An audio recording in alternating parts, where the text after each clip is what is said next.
Alhamdulillah summa alhamdulillah. Alhamdulillahi rabbil alamin al-hadi ila tariqihil qawim. Asyhadu an la ilaha illallah wahdahu la syarika lah. Wa asyhadu anna sayyidana Muhammadan abduhu wa rasuluh wa safiyyuhu min khalqihi wa khaliluh. Allahumma salli wa sallim wa barik ala sayyidina Muhammad wa ala alihi wa ashabihi ajma'in, amma ba'd. Faya ayyuhan nas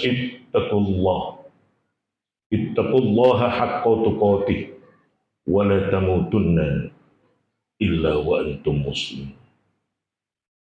Ma'asyiral hadirin jamaah salat Jumat rahimakumullah. Pada kesempatan yang mulia ini marilah kita sama-sama meningkatkan keimanan, ketakwaan kita kehadirat Allah Subhanahu wa taala dengan menjalankan segala perintah Allah dan menjauhi segala larangan Allah. Ma'asyiral hadirin jamaah salat Jumat rahimakumullah. Di dalam surat Al-Ahzab dan surat Al-Mumtahanah, Allah Subhanahu wa taala berfirman, "Laqad kana lakum fi Rasulillahi uswatun hasanah." Telah terdapat untukmu pada seluruh diri Rasulullah sallallahu alaihi wasallam segala sesuatu yang bisa dijadikan contoh. Di dalam surat Al-Mumtahanah Allah berfirman, "Qad kanat lakum uswatun hasanah fi Ibrahim." Telah ada satu contoh pada diri Ibrahim. Ma'asyiral hadirin jamaah salat Jumat rahimakumullah. Dua ayat ini seolah-olah sama tapi berbeda. Ketika Allah Subhanahu wa taala di dalam surat Al-Ahzab ayat 91 Allah berfirman, "Laqad kana lakum fi Rasulillah." Allah Subhanahu wa taala mendahulukan pribadi Rasulullah sallallahu alaihi wasallam yang bisa dijadikan contoh. Seluruh gerak-gerik Nabi, seluruh badan Nabi, baik fisik maupun non-fisik, semuanya bisa dijadikan contoh bagi umat. Tapi tidak dengan Ibrahim. Qad kanat lakum uswatun hasanah. Telah ada bagimu satu contoh pada diri Ibrahim. Perbedaannya ma'asyiral hadirin, di situ Allah Subhanahu wa taala memberikan penekanan berupa lamu taukid. Di ayat yang selanjutnya Al-Mumtahanah Allah tidak memberikan penekanan. Tapi di situ Allah mendahulukan pribadi Rasul. Di surat Al-Mumtahanah Allah mendahulukan uswah, contoh. Apa perbedaannya? Tidak semua yang dilakukan oleh Nabiullah Ibrahim alaihissalam bisa dijadikan contoh bagi kita. Tapi ada beberapa uswah, contoh yang bisa kita ambil dari Nabiullah Ibrahim alaihissalam. Tapi berbeda dengan Rasulullah Muhammad sallallahu alaihi wasallam. Setiap langkah beliau, setiap gerak-gerik beliau, setiap nafasnya, setiap detiknya bisa dijadikan panutan, contoh bagi kita semua. Ma'asyiral hadirin jamaah salat Jumat rahimakumullah. Nabiullah Muhammad sallallahu alaihi wasallam dilahirkan ke dunia ini ma'asyiral hadirin penuh dengan rekayasa dan desain dari Allah Subhanahu wa taala. Mungkin nabi-nabi yang lain juga begitu. Tapi campur tangan Allah Subhanahu wa taala kepada Nabi Muhammad, kepada dzurriyyah Muhammad sallallahu alaihi wasallam jauh lebih Dominan campur tangan Allah di situ. Terbukti ma'asyiral hadirin jamaah salat Jumat rahimakumullah. Ketika Nabiullah Ismail alaihissalam mempunyai istri yang pertama, Nabiullah Ibrahim menyuruh Ismail untuk menceraikannya. Siapa istri Nabiullah Ismail yang pertama? Dia adalah Imarah binti Sa'ad. Perempuan ini terkenal tidak bisa menjaga lisannya, terkenal tidak bisa menjaga kehormatan muru'ah seorang suami, tidak bisa menjaga kehormatan rumah tangganya. Terbukti ketika Nabiullah Ibrahim datang ke Makkah Mukarramah, setelah beliau menempuh perjalanan dari Irak selama 3 hari sampai 7 hari, beliau tidak diperlakukan sebagai mertua atau tidak diperlakukan seperti orang tua. Ia ceritakan kepada Nabiullah Ismail bahwa telah datang seorang yang begitu lusuh, kumuh, bau, tua, dekil. Ternyata yang datang adalah mertuanya. Berbeda dengan istri Nabiullah Ismail yang kedua, yang bernama Sayyidah binti Mudhar. Di sini Sayyidah binti Mudhar memperlakukan Nabiullah Ibrahim seperti orang tuanya sendiri. Dua-duanya, baik Imarah ataupun Sayyidah, tidak mengetahui bahwa Sayyidina Ibrahim, Nabiullah Ibrahim adalah mertuanya. Dua-duanya tidak mengetahui kalau beliau adalah mertuanya.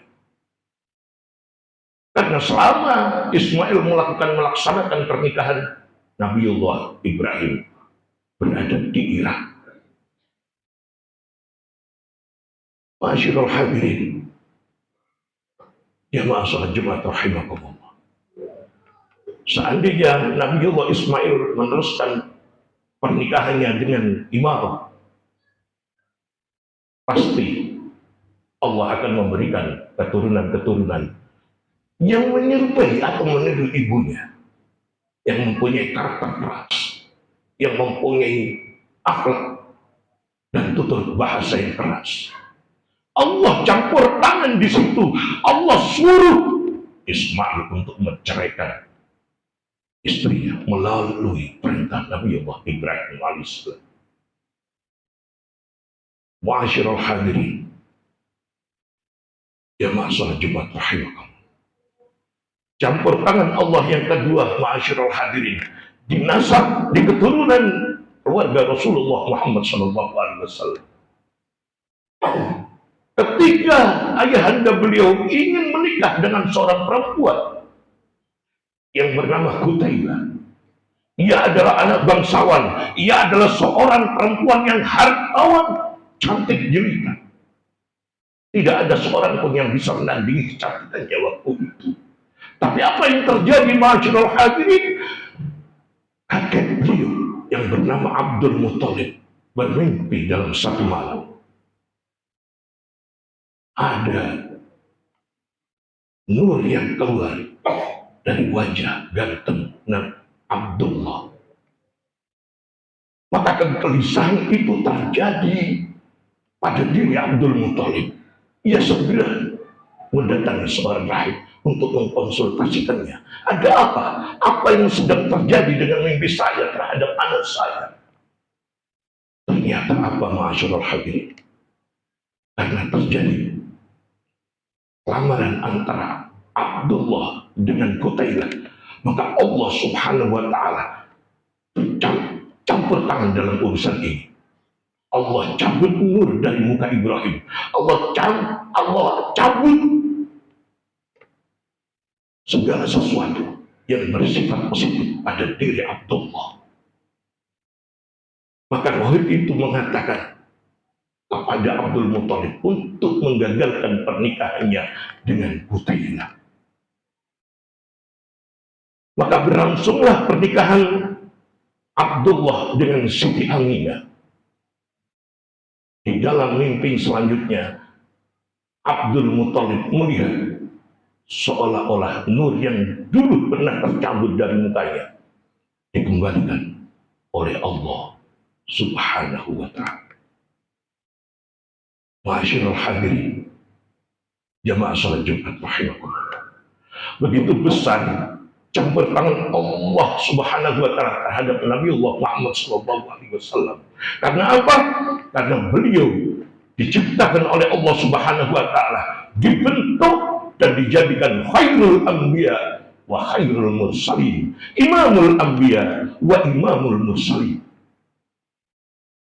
Maka ma'asyiral hadirin, tidak heran ketika nabinya adalah khairul anbiya, khairul mursalin, imamul anbiya wa imamul mursalin, Nabi Allah Muhammad sallallahu alaihi wasallam juga diberikan oleh Allah Subhanahu wa ta'ala umat yang pilihan. Sebagaimana firman Allah, kuntum khaira ummatin ukhrijat linnas, kalian adalah umat terbaik, umat yang nanti dibuat untuk manusia-manusia lain. Ta'muruna bil ma'ruf, menyuruh pada kebaikan, wa tanhauna 'anil munkar, mencegah kepada yang munkar. Maka ma'asyiral hadirin, tidak heran ketika Allah turun dan ikut campur dalam urusan nasab, turun ikut campur dalam urusan keluarga Nabi besar Muhammad sallallahu alaihi wasallam. Tidak heran keturunan yang dihasilkan oleh Nabi Muhammad sallallahu alaihi wasallam adalah khairun nasab wa khairul ansab, keturunan yang paling baik dan paling istimewa. Maka ma'asyiral hadirin, jarang kita dapati dan hampir tidak ada keturunan Nabi yang tidak ganteng. Hampir tidak ada keturunan Nabi yang tidak berakhlak mulia. Hampir tidak ada keturunan Nabi yang tidak berkarakter. Maka kita heran ketika ada golongan, ketika ada orang-orang yang mengatakan kami keturunan para nabi, tapi akhlaknya bertentangan dengan apa yang diucapkan oleh Rasulullah Sallallahu Alaihi Wasallam. Bukan keturunan yang kita banggakan, bukan keturunan yang kita elu-elukan, bukan casing yang kita banggakan. Tapi di dalam casing itu apa? Sebagaimana sabda Nabi Muhammad sallallahu alaihi wasallam, la fadla li arabi wa la ajami illa bittaqwa. Tidak ada keutamaan bagi orang Arab ataupun orang non-Arab kecuali ketakwaan terhadap Allah Subhanahu wa ta'ala. Melalui event Maulid dan menyambut hari Maulid, kita semoga bisa sedikit mengambil suri tauladan dari apa yang telah dicontohkan baginda Nabi besar Muhammad sallallahu alaihi wasallam. Kita ikuti para ulama-ulama di sekitar kita. Kita ikuti para kiai. Kita ikuti para sesepuh kita yang mereka benar-benar tahu keadaan kita dan kita tahu keadaan mereka. Kita bukan mencari orang-orang yang tidak mempunyai keterkaitan ilmu atau keterkaitan sanad ataupun nasab. Ketika kita benar-benar cinta Rasul, maka kita benar-benar harus mencintai Nabi itu sendiri. Karena ketika kita mencintai seseorang di luar batas kemampuan kita, kita kadang terkecoh. Maka agar kita tidak terkecoh, kita ikuti salafun soleh. Kita ikuti para sahabat Abu Bakar, Umar, Utsman, Ali. Kita tidak bisa dengar cerita-cerita yang tanpa sanad. Kita bisa mengikuti apa yang diriwayatkan oleh hadis yang bersumber pada Nabi besar Muhammad Sallallahu Alaihi Wasallam. Mudah-mudahan dengan kecintaan kita terhadap Nabi besar Muhammad Sallallahu Alaihi Wasallam, di akhirat kelak kita mendapatkan syafaat beliau Mudah-mudahan di akhir khutbah ini Allah memberikan gelar kita husnul khotimah. Amin ya rabbal alamin. A'udzu billahi minasyaitonir rajim. Bismillahirrahmanirrahim. Wal 'asri innal insana lafi khusrin illa alladhina amanu wa 'amilus solihati wa tawasaw bil haqqi wa tawasaw bis sabr. Barakallahu li wa lakum fil Qur'anil 'azim wa nafa'ani wa iyyakum bima fihi minal ayati wa dzikril hakim. Rabbighfir warham wa anta khairur rahimin.